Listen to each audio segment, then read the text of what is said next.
naman yung asawa mo. Nakukontent na naman si Baxter.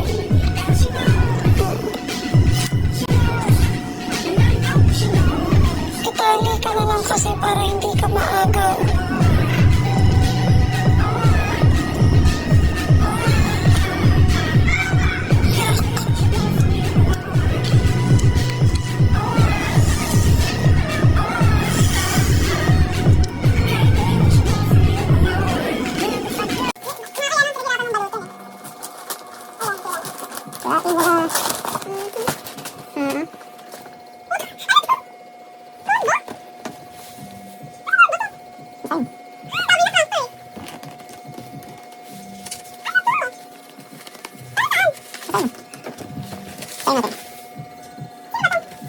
Anong habol mo kay Vince? Mga Vince sa akin? Na service sa foods. Ay, hindi. Sinabi ko yun sa kanya. Kasi ayoko ng issue. Issue. So, mag-end. Wait lang. Meron pa.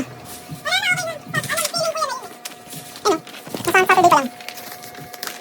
Nung bago pa kayo swimming ng boyfriend mo. Diba? Ayun. Wala na, ayoko na. Date araw-araw sa BS. Ayoko na. Ayun ka ngayon. Alam ko lang ganyan yan. Nararamdaman ko yan. Dapat sinabi mo na lang yung opinion. Di ka lang? Hindi. Kaya pala nag-video ka. Pati kanina. For what? Alin? For what purpose? Ayun. Ano ba to? Bakit ginagawa mo? Bakit ginagawa mo nga? Hindi ka ginagawa. Hindi mo lalo. Tumula sa pool. Sabi mo sa akin, wala kang jowa. Diba? Tapos wala kang, ano work mo? Ano work mo? Ano purpose mo sa video na yan? May ibang purpose. Ano nga? Para saan? Gusto ko malaman na rin ang diet mo. Para saan? Bakit? Gusto ko malaman ang diet mo. Sa akin, alam mo, wala ka sa akin. Kita mo, di ako galit. Hindi, gusto ko tawagin yung diet mo ngayon. Ayaw mo? Ayaw mo? Kasi kapag... Kasi pwede mo akong kausapin about yan. Oh, ba't ka naman ako? Ba't ka video kasi mo? Ito. Kailangan kasi. Ang gusto kong gawin, i-post.